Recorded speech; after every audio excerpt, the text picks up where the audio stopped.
जींद में एकेडमी और kids play स्कूलों की होगी जांच। डीसी ने इसके लिए ड्यूटी मजिस्ट्रेट नियुक्त करने के दिए आदेश। बच्चों की जिंदगी को खतरे में डालकर बिना नियम और कायदे कानून के चल रही एकेडमी और किड्स प्ले स्कूलों पर अब जिला प्रशासन शिकंजा कसेगा। इसके लिए जींद के डीसी डॉक्टर मनोज कुमार ने ड्यूटी मजिस्ट्रेट नियुक्त कर आदेश जारी कर दिए हैं। ड्यूटी मजिस्ट्रेट की मौजूदगी में तमाम एकेडमी और किड्स प्ले स्कूलों की जांच होगी। जो भी एकेडमी और किड्स प्ले स्कूल नियमों को ताक पर रखकर चलता मिलेगा, उस पर कानूनी कार्रवाई होगी। यह आश्वासन जींद के डीसी डॉक्टर मनोज कुमार ने जींद प्राइवेट स्कूल यूनियन के प्रतिनिधिमंडल को दिया। प्रतिनिधिमंडल ने डीसी को ज्ञापन सौंपकर कहा कि जींद जिले में 1000 से ज़्यादा किड्स प्ले स्कूल हैं, जबकि केवल 6 को मान्यता हासिल है। इन किड्स प्ले स्कूल में 9वीं तक कक्षा के बच्चों को बिठाया जा रहा है, जबकि किड्स प्ले स्कूल केवल यूकेजी कक्षाओं तक होते हैं। खंडर और जर्जर भवनों में भी किड्स प्ले स्कूल चल रहे हैं। जींद के डीसी डॉक्टर मनोज कुमार ने कहा है कि बिना नियमों के चलने वाली एकेडमी किड्स प्ले स्कूल पर कार्रवाई होगी। किसी को भी बच्चों की जिंदगी और भविष्य के साथ खिलवाड़ करने की इजाज़त जींद प्रशासन नहीं देगा। आइए आपको सुनाते हैं क्या कहा प्राइवेट स्कूल एसोसिएशन के प्रतिनिधिमंडल ने। कल हमने प्रेस कॉन्फ्रेंस की थी सभी साथियों ने कि शहर में या जींद ज़िले में किड्स प्ले और एकेडमीज़ वो गैर कानूनी तरीके से बहुत ज़्यादा पनप रहे हैं और बच्चे के जो सर्वांगीण विकास की, टोटल डेवलपमेंट की हम बात करते हैं, उसका विकास रुक रहा है। क्योंकि बच्चे को, छोटे बच्चे को ग्राउंड भी चाहिए, प्लेग्राउंड, असेंबली, यूनिफॉर्म, वो सब चीज़ें इन एकेडमीज़ में नहीं मिल पा रही है। तो हमने डीसी साहब को ज्ञापन के माध्यम से कहा है कि जब एक कानून बना है कि बच्चे के हम सर्वांगीण विकास की बात करते हैं, हमारी सरकार और समाज दोनों, जब हम अच्छे स्कूल जींद में दे रहे हैं और जो क्वालिटी एजुकेशन देते हैं, जो स्पोर्ट्स में भी हमारा जींद का नाम देते हैं, अदर एक्टिविटी जो है को करिकुलम एक्टिविटी में भी हम आगे हैं, तो उस बच्चे को इन चीज़ों से वंचित क्यों रखा जाए? क्यों केवल एक अक्षर ज्ञान अलग चीज़ है, अक्षर ज्ञान, केवल एक अक्षर ज्ञान के पीछे एक होड़ में कि डॉक्टर इंजीनियर बनाना है, कि एकेडमी भेजना है, जबकि उससे अच्छी क्वालिटी एजुकेशन हम दे रहे हैं, डॉक्टर इंजीनियर हम बना रहे हैं, IPS ऑफिसर बना रहे हैं, तो उसके साथ साथ हम खेलों में भी बढ़ावा दे रहे हैं बच्चों को। तो इन अकेडमियों के बिना किसी सुविधा के, बिना किसी इन्वायरमेंट के, इनमें अंधाधुंध जो है वो बच्चे फ्रीडम चाहते हैं, वो विदाउट यूनिफॉर्म बैठना चाहते हैं, वो रूल ऑफ रेगुलेशन में नहीं रहना चाहते, वो प्रेयर में नहीं जाना चाहते, वो DPs को फॉलो नहीं करना चाहते, इसलिए अंधाधुंध एकेडमियाँ जो है आई।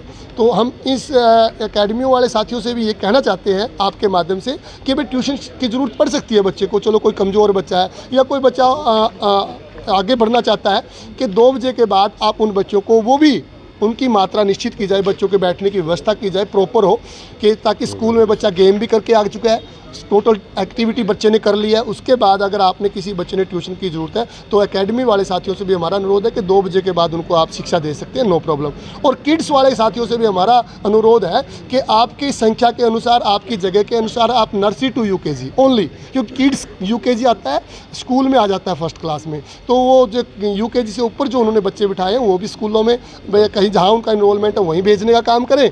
और जो एकेडमी वाले साथी हैं वो भी इनको जो स्कूल टाइम में उन्होंने पहली दूसरी से लेकर 6ठी 7वीं 8वीं 9वीं 10वीं सारी क्लास को इन्वॉल्वमेंट कर लिया, जो कि गलत है, कानून के दायरे में भी गलत है और सामाजिक तरीके से भी गलत है, और बच्चे के लिए जो उसका सर्वांगीण विकास जो रुक गया है वो भी गलत है। इसलिए आज हमने सभी साथियों ने, प्राइवेट स्कूल के सभी साथी आज इकट्ठे हैं और सभी ने मिलकर डीसी साहब को इसके लिए ज्ञापन दिया है। आश्वस्ति नहीं, हमारे सामने डीसी साहब ने एक अपना ड्यूटी मजिस्ट्रेट नियुक्त कर दिया है विद फोर्स। उन्होंने कहा कि कहीं पर भी हम इलीगल काम नहीं देंगे, आज ही हम ड्यूटी मजिस्ट्रेट लगा देते हैं इस पर विद फोर्स, और कोई भी अगर इलीगल एकेडमी हमें मिली फॉर एक्शन हम लेंगे। आपने कोई सूची भी सौंपी है जिस पे आपको संदेह लग रहा है कि ये कहीं ना कहीं नियमों वो सूची हम क्यों सौंपे, वो सरकार का काम है। डीसी साहब वो अपने आप देखे कहाँ क्या क्या हो रहा है।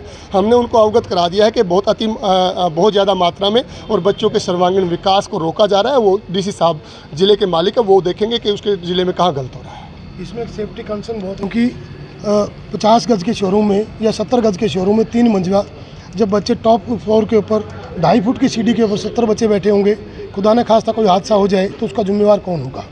आज जितने नॉर्म्स बनाए जाते हैं, ओपन स्पेस दिया जाता है, प्रॉपर सीढ़ियाँ दी जाती हैं, प्रॉपर फायर सेफ्टी इक्विपमेंट होते हैं, इन सब की पालना न करते हुए इन बच्चों का भविष्य, इन बच्चों की सेफ्टी सबसे बड़ा मुद्दा है। सर्वांगीण विकास तो है ही, जैसे राणा साहब ने बताया, सेफ्टी भी एक बहुत बड़ा कंसर्न है, क्योंकि ये ऐसी जगह मार्केट में, बाज़ार में, जहाँ स्कूल प्रेमिसेस का कॉन्सेप्ट ही नहीं है, वहाँ स्कूल बन गए हैं। हमारा बहुत इस बात का ये है कि हम ओके, थैंक यू। हमारा विरोध इस बात के लिए है कि स्कूल को स्कूल रहना चाहिए। कोचिंग सेंटर जो अपने ट्यूशन सेंटर, वो अपने ट्यूशन का काम करें, 2 बजे के बाद करें। अगर वो डे टाइम में 8 से लेकर स्कूल चलाने का काम करते हैं तो नॉर्म्स को पूरा करें और इन बच्चों के भविष्य से खिलवाड़ ना करें। हमारी अभिभावकों से भी अनुरोध है कि जो स्कूल मान्यता प्राप्त हैं, रजिस्टर्ड जो इंस्टीट्यूशंस हैं, उन्हीं में अपने बच्चों को भेजें।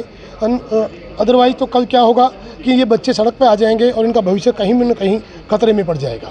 तो हमारी अपील है, इसके लिए हमने पूरा का पूरा एक विरोध स्वरूप डी साहब को ज्ञापन दिया है और इसके ऊपर पूरी कार्रवाई करने का आश्वासन उन्होंने हमें दिया है। साहब, कुछ ऐसी शिकायतें भी आ रही कि बच्चे सरकारी स्कूल में एडमिशन लिए हुए हैं और कोचिंग सेंटरों में जा रहे हैं, कुछ ऐसा भी है?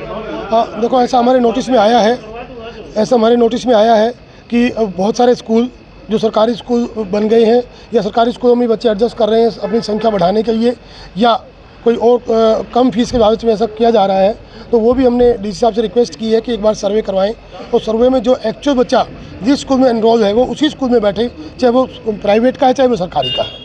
ऐसा हमने उनसे रिक्वेस्ट की है इस बात के लिए। अभी जो स्वर्ण साहब ने सेफ्टी की बात बताई, उस सेफ्टी में मैं एक बात जोड़ना चाहूँगा। पीछे गुजरात में हादसा हुआ था ऐसे कोचिंग सेंटर के ऊपर और काफ़ी बच्चे मर गए थे वहाँ पे। अभी उसका खामियाजा हमें भी यहाँ भुगतना पड़ा, उसके बहुत से नियम कड़े हुए। और आज अगर अग्निशमन यंत्र कम से कम बहुत हैवी मात्रा में वो लगाने शुरू हो गए और वो बहुत ज़रूरी है। और अगर इन कोचिंग सेंटर या जो प्ले स्कूल है उनमें देखेंगे आप, तो एक में भी ऐसी सुविधाएं बहुत मुश्किल से मिलेंगी। तो इसलिए सरकार से और डीसी साहब के माध्यम से ये निवेदन है कि इन पे जो नियम बनाए सरकार ने उनको फॉलो करने का आदेश दें। आपका नाम? Trilok Bhardwaj, federation of private school association. जी। हर खबर का मतलब ब्रेकिंग न्यूज नहीं, हर बहस का मतलब हंगामा नहीं। हरियाणा की सारी खबरें केवल हरियाणा बुलेटिन पर। सीधी बात, नो बकवास।